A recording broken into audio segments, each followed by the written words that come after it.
Good afternoon. I am Vicki Migoya, the Public Affairs Officer for FBI Denver. We are here today to provide another update about the ongoing investigation into the attacks Sunday on the Pearl Street Mall in Boulder. We're going to have 4 speakers today. I'm going to give you their names and I'm going to spell them. So first you will hear from Acting U.S. Attorney J. Bishop Bruhl for the District of Colorado. That is the initial J period, first name Bishop, B as in boy, I-S-H-O-P, Gruel, G-R-E-W-E-L-L. Our second speaker will be 20th Judicial District Attorney Michael Dougherty. That is Michael, the common spelling, and Dougherty is D as in dog, O-U-G-H-E-R-T-Y. Next, you will hear from FBI Denver Special Agent in Charge Mark McCulloch. That is Mark, the common spelling with the K, and McCulloch, M as in Mary, I-C-H-A-L-E-K. The final speaker today will be Boulder Police Chief Stephen Redfern. That is S-T-E-P-H-E-N, and Redfern is R-E-D-F-E-A-R-N. We will take a few questions at the end, and now I'm going to turn the podium over to Mr. Gruhl. Thank you. Thank you, Ms. McGuire. I'm Bishop Gruel, the Acting U.S. Attorney for the District of Colorado. On behalf of myself, my office, and the entire Department of Justice, I want to express my heartbreak and my support for the victims, their families, and the community of Boulder.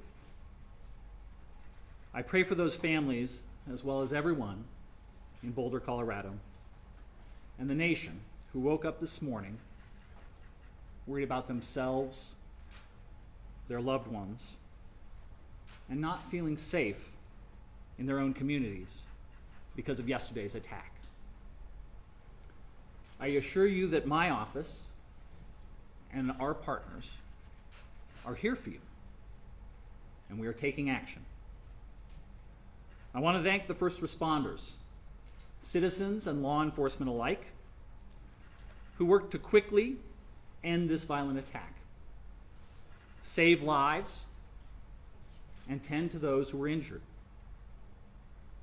I also want to thank our law enforcement partners at Boulder Police, including Chief Redfern, the FBI, including Special Agent in Charge Michalak, and the Boulder DA's office, including DA Michael Dougherty.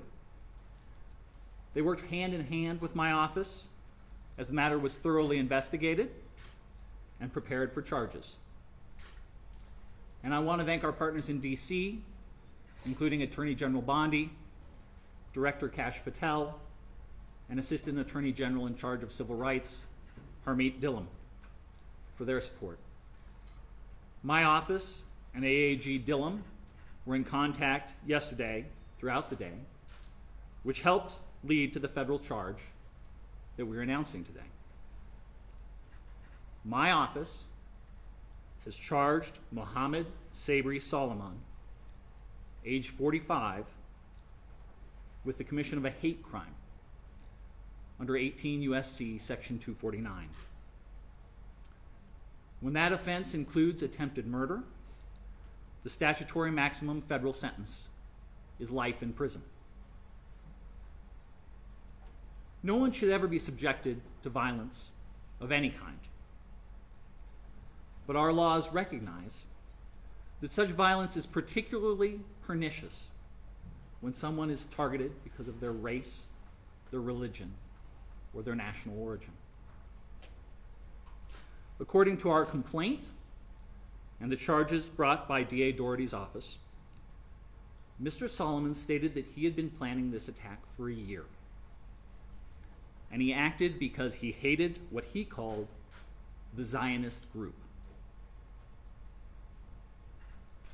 But what the charges allege that he did was to throw Molotov cocktails at a group of men and women, some of them in their late 80s, burning them as they peacefully walked on a Sunday to draw attention to Israeli hostages held in Gaza. And when he was interviewed about the attack, he said he wanted them all to die.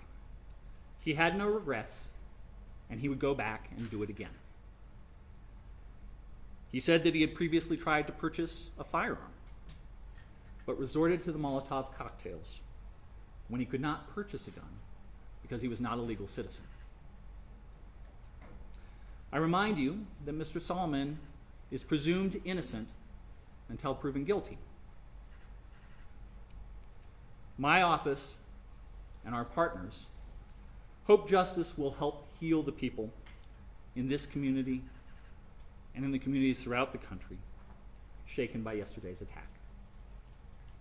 We fully intend to hold Mr. Soliman accountable for his actions, and these charges are the first step.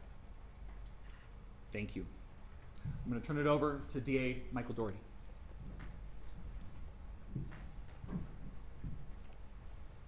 Good afternoon. I'm Michael Doherty. I'm the District Attorney for Boulder County. I appreciate the members of the media who are here today so we can help provide this update to a grieving and traumatized community.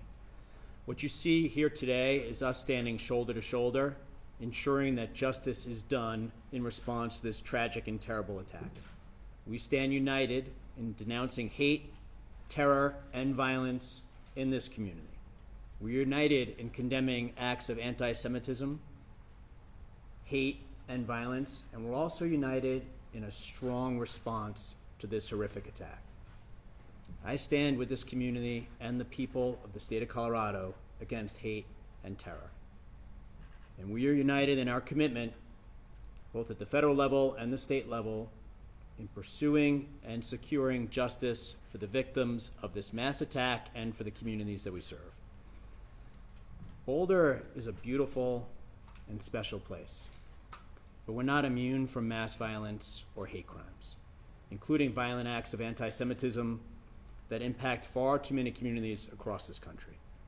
And yesterday afternoon, on a beautiful day here in Colorado, a number of people participated in a peaceful walk and gathering on Pearl Street here in Boulder. It is a place where a lot of people gather every day. And the ones who joined in this peaceful gathering are now the victims of a senseless, unjustified, and horrific mass attack. And to all the victims, their loved ones, and to this community, I promise you that each one of us up here today will work tirelessly to ensure that justice is done and the defendant is held fully accountable.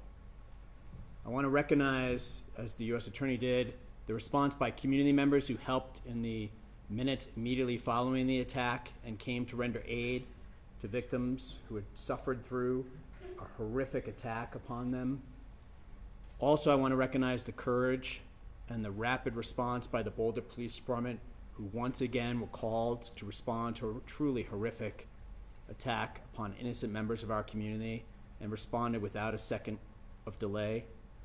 I will highlight for you that there were 16 unused Molotov cocktails that were recovered by law enforcement in the hours after the incident took place. 16. So I really want to thank the Boulder Police Department and their law enforcement responders, as well as the first responders who provided medical aid to the victims. But that rapid response with the recovery of the 16 unused Molotov cocktails, I think speaks for itself. Our office and the U.S. Attorney's Office will be working closely together and in coordination with one another to ensure that the defendant is held fully accountable. As you heard from the U.S. Attorney, the U.S. Attorney's Office will be prosecuting the hate crime against the defendant. Our office will be prosecuting the attempted murder charges and related charges at the state level.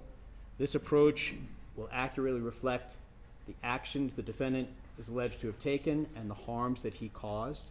It will allow us to secure a verdict, an outcome, a sentence, whereby he'll be held fully accountable. It's been done, and by it I mean federal and state prosecutions jointly, has been done in other cases, most recently the Club Q mass shooting down in Colorado Springs. At the time the arrest affidavit and warrant were filed with the state court yesterday, there were 8 victims identified, and I'll touch briefly now on the charges that were filed at the state level, as well as the possible sentences he faces if convicted on those charges. So there were 16 counts of attempted murder in the first degree, 8 of those counts are for attempted murder with intent and after deliberation. The other 8 counts are attempted murder with extreme indifference. So 16 counts total. If the defendant's convicted and those counts are running consecutive to one another, he would face a maximum of 384 years in state prison. He's also charged with 2 counts of use of an incendiary device. If convicted of those charges and they run consecutive, he would face a maximum sentence of 48 years. He's also charged with 16 other counts of attempted use of an incendiary device. And again, if convicted and if they run consecutive, the maximum on those counts would be 192 years. So 384 years on the attempted murder, 48 on the use of the Molotov cocktails, and then the attempted use would be 192 years. The judge set a $10 million cash-only bond on the state charges. As you are aware, he's going to be going before the judge this afternoon at the jail. I believe that is scheduled for 3:30, but I rely on the sheriff's office to communicate with members of the media of the exact time.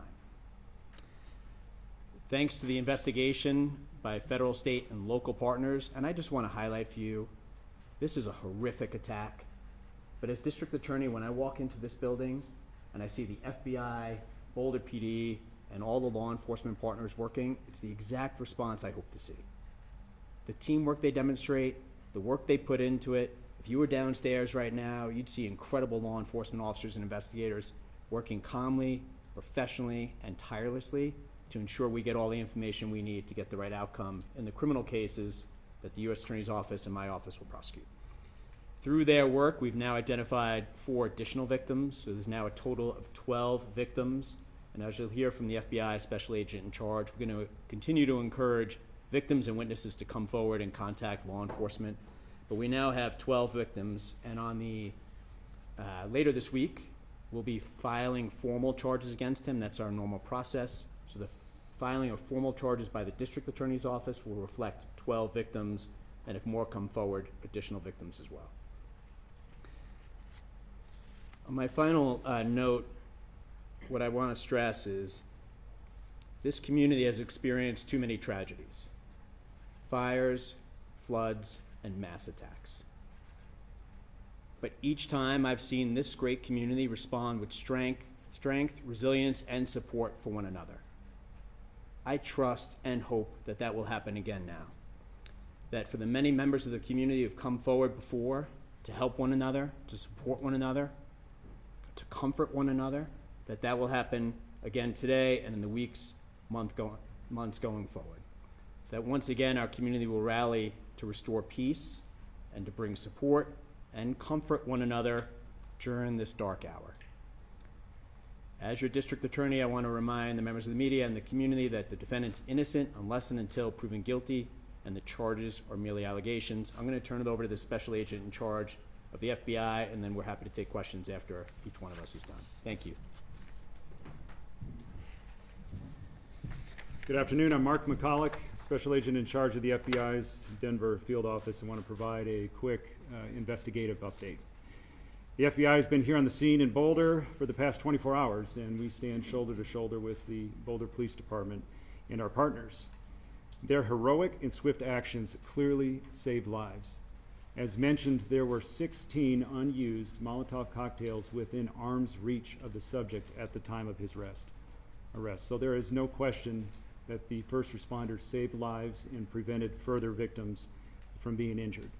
And I think the fact that we have both federal and state charges within 24 hours of this attack is a testament to the strength of the partnerships, the professionalism of the investigators, and our commitment to the community and to each other to pursue justice. We continue to support the victims, their families, and the greater community with personnel and resources. Our hearts go out to the victims, and we want you to know that we are committed to being here for you.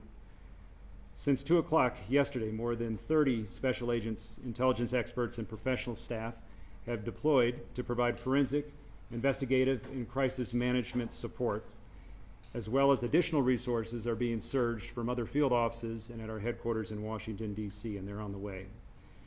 While at this time it appears the perpetrator acted alone, we do continue to investigate all possibilities and pursue all investigative leads.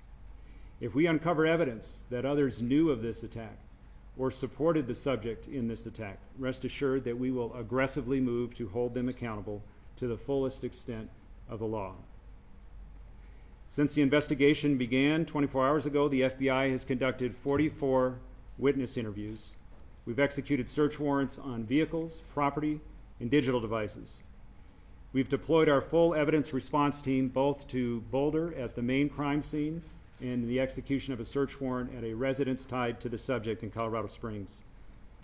Members of the ERT worked through the night to gather all evidence so that Pearl Street could swiftly be reopened this morning. We've deployed victim specialists to hospitals and assigned one to each and every victim that's been identified to date. We've set up a digital media tip line. We've deployed a mobile command post for information sharing and evidence control, and we continue to canvass for witnesses, additional victims, and camera footage. We ask that you call us at 1-800-CALL-FBI if you have any information about the events that transpired yesterday. If you saw something, if you heard something, if you have information, our investigators want to hear from you. If you have multimedia evidence, whether that is photos, social media posts, or videos related to the attack, please visit the site that we've established, and you can provide your information at fbi.gov/Boulder attack. We at the FBI are not tracking any credible threats to the Boulder community at this time. However, if you see something suspicious, we urge you to call 911. The FBI takes seriously its mission to protect the American people of the United States, both nationally as well as here and in Boulder. Hate-fueled acts of violence have no place in our community, and we will use every tool and resource available to hold those who commit such acts fully accountable. And I'll turn it over to Chief Redfern.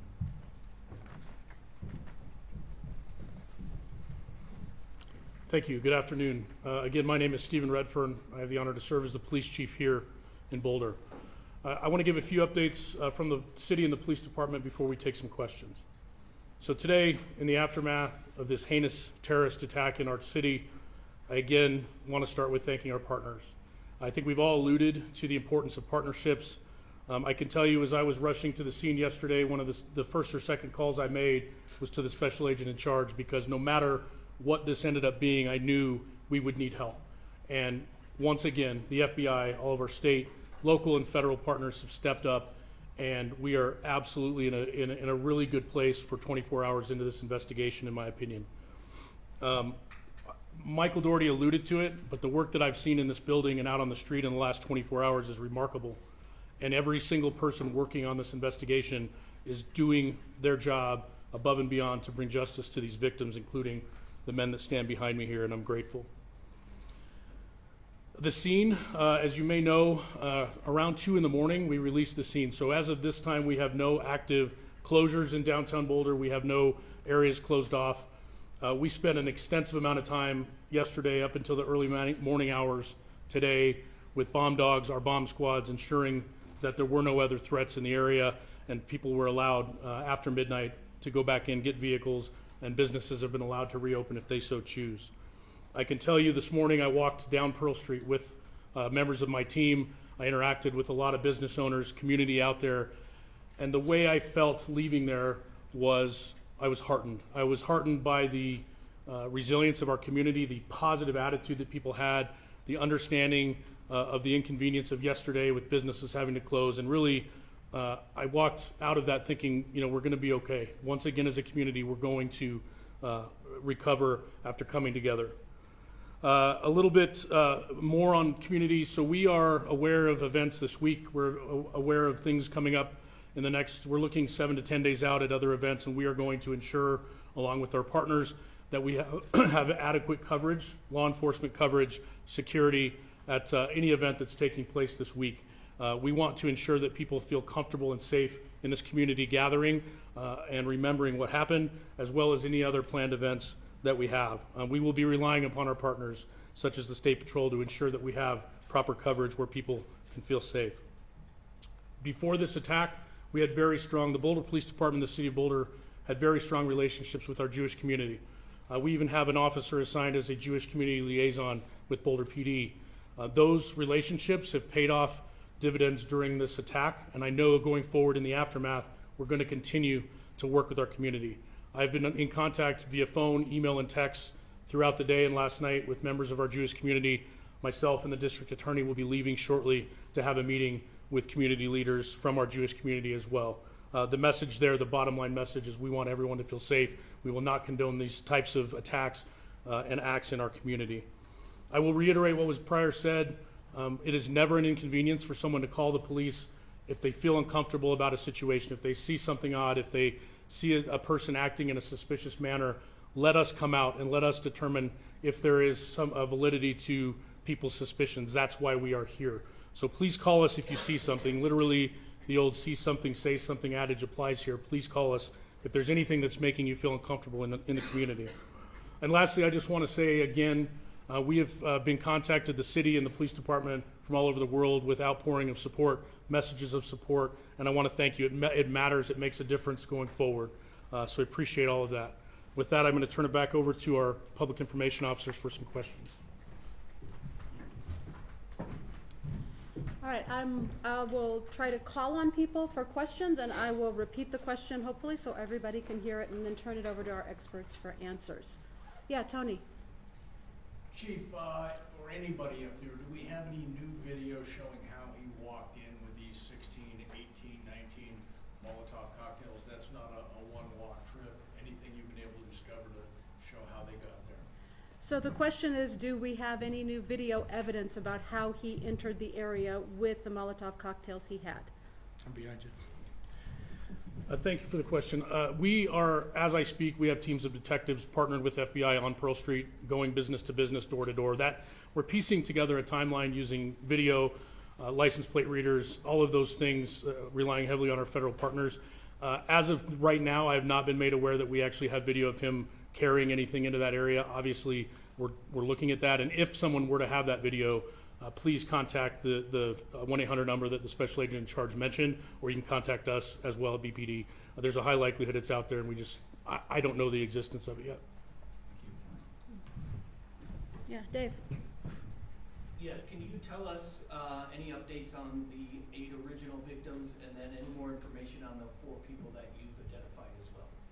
The question is if we can provide additional information about the 8 victims that we previously mentioned and the new 4 that came up today.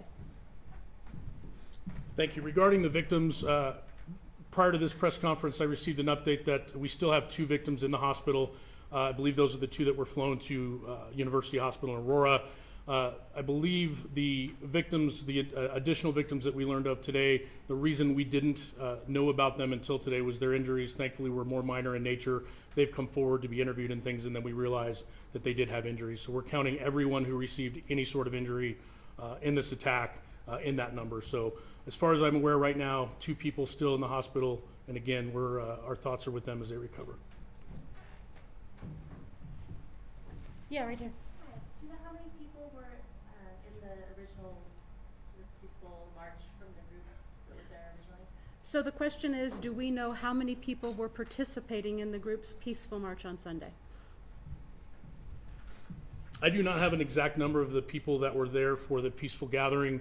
What I can say, though, is when we responded to the scene, there were probably 20 to 30 people in that vicinity. Some of them were witnesses. Not all of them were there specifically to take part in that weekly gathering, and so I don't know that.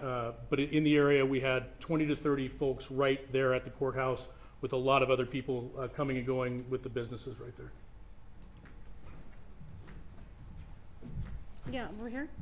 For the U.S. Attorney, this was initially classified by the FBI as a terrorism investigation. Is the hate crime charge a terrorism charge, or did something change in the charging decision? So the question is for the U.S. Attorney's Office about the fact that yesterday terrorism was mentioned and we see a hate crime charge today, and can we explain that? Yeah, so we've moved swiftly to charge quickly, just to send the message to the community that no acts of anti-Semitism are going to be tolerated and there are severe consequences. Just because there's only one charge that has been made so far doesn't mean that we're not considering other charges that could come in the future. Yes. Can we get some clarity, Chief? We're hearing UC Health says they have 3 victims there. Is it 3 or 2? question is about victims at UC Health. I don't have that clarity that you're asking for regarding the number. We've been told 2. It's possible it's 3. We may be not having updates on if people have been released. We can absolutely follow up with that number. We can firm it up after this and put that out. In the back with the hat. Was there any prior knowledge of Solomon as a potential threat before yesterday? So the question is, was there any prior knowledge that the perpetrator was a threat?